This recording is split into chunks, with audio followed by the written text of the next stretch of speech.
Bismillahirrahmanirrahim. Assalamualaikum warahmatullahi wabarakatuh. Perkenalkan, nama saya Jalan Salsabila Aulia Putri dari program studi farmasi Fakultas Matematika dan Ilmu Pengetahuan Alam Universitas Islam Bandung. Pada kesempatan kali ini, saya akan menjelaskan sedikit mengenai judul saya, yaitu studi literatur peptida marker untuk identifikasi derivat tadi pada berbagai produk pangan. Pendahuluan. Menurut pandangan Islam, produk pangan di dalam Islam tidak boleh mengandung sedikit pun derivat babi, di mana derivat babi ini merupakan bahan atau senyawa yang bersumber dari babi. Di antaranya yaitu ada daging babi, lemak babi, ataupun gelatin babi. Produsen seringkali tidak menginformasikan kepada konsumen mengenai bahan baku ataupun bahan tambahan lainnya, sehingga produk pangan diragukan kehalalannya. Produsen juga seringkali didapati mencampuri daging sapi dengan daging babi. Hal tersebut terjadi dikarenakan kemudahan produksi dan ekonomi yang lebih murah sehingga lebih menguntungkan produsen. Oleh karena itu, untuk mengatasi masalah ini dapat dilakukan dengan pengujian ilmiah, di mana pengujian ilmiah ini dilakukan pada produk pangan yang akan dianalisis dengan berbagai macam metode oleh suatu instrumen yang akan menghasilkan hasil akhir berupa peptida marker, di mana peptida marker ini merupakan penanda untuk identifikasi pada produk pangan tersebut. Rumusan masalahnya yaitu apa saja peptida marker potensial yang digunakan untuk identifikasi derivat babi pada produk pangan, serta bagaimana metode analisis yang dapat digunakan untuk identifikasi peptida marker pada derivat babi. Tujuannya yaitu untuk mengetahui peptida marker potensial untuk identifikasi derivat babi pada berbagai produk pangan, serta mengetahui metode analisis yang dapat digunakan untuk identifikasi peptida marker pada derivat babi. Penelitian ini bermanfaat untuk mempelajari dan memberikan informasi mengenai peptida marker yang dapat berpotensi untuk identifikasi derivat babi pada produk pangan dengan menampilkan beberapa cara yang beragam. Metode logi penelitian yang digunakan yaitu studi literatur review, di mana langkah pertama yang dilakukan yaitu pencarian artikel atau jurnal. Pencarian artikel atau jurnal dapat dilakukan dengan menggunakan kata kunci, yaitu peptide marker, identification, log, and gelatin.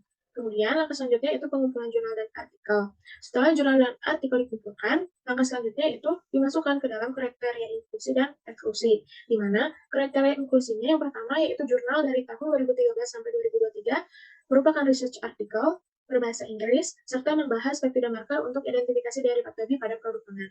Kemudian kriteria eksklusinya yaitu jurnal yang tidak terdapat data metode analisis maupun data peptida marker derivat babi untuk identifikasi pada produk pangan.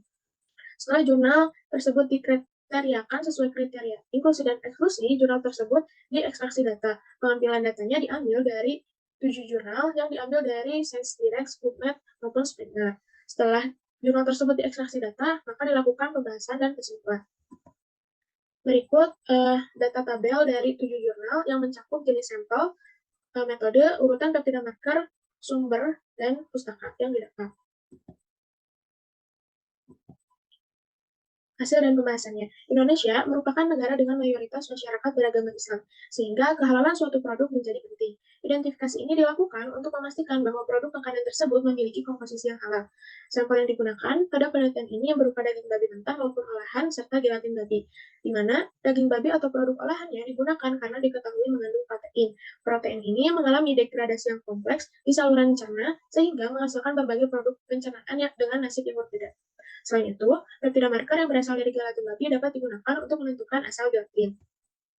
Metode yang digunakan pada penelitian ini yaitu metode LCMS per MS atau chromatography cair spektrometri massa. Hasil analisis data dari metode ini yaitu dalam bentuk kromatogram berupa puncak dan didapatkan berat molekul peptida marker pada sampel. Keuntungan metode ini yaitu dapat digunakan untuk menganalisis komponen yang lebih luas seperti senyawa yang tidak tahan panas, senyawa yang sangat polar, atau bermassa molekul tinggi. Bahkan dapat digunakan untuk protein. Kondisi instrumen pada saat digunakan secara umum menggunakan fase terbalik, di mana fase terbalik ini menggunakan fase gerak yang bersifat polar dan fase diam yang bersifat non-polar. Fase gerak yang digunakan yaitu berupa asetonitrile dalam 0,1% asam format dan air dalam 0,1% asam format. Kemudian, fase diam yang digunakan dapat berupa kolom C18. Peptida marker banyak ditemukan pada berbagai protein seperti mioglobin, myosin, ataupun troponin C. Pada penelitian ini, peptida marker banyak ditemukan pada protein mioglobin dan myosin, di mana kandungan mioglobin dapat bervariasi secara signifikan antara jenis jaringan otot yang berbeda, sehingga menunjukkan bahwa penanda peptida mioglobin dapat berfungsi tidak hanya sebagai indikator spesies daging, tetapi berpotensi juga untuk autentikasi jenis daging mentah. Dari penelitian ini dapat disimpulkan peptida marker paling banyak ditemukan pada mioglobin dengan urutan asam amino sebagai berikut, dan pada myosin 1 dengan urutan asam amino sebagai berikut. Pengembangan metode yang paling banyak digunakan yaitu liquid chromatography tandem mass spectrophotometry atau biasa disebut dengan LC-MS. Sekian penjelasan dari saya. Mohon maaf apabila ada kekurangan dan kesalahan. Wabillahi taufiq wal hidayah. Wassalamualaikum warahmatullahi wabarakatuh.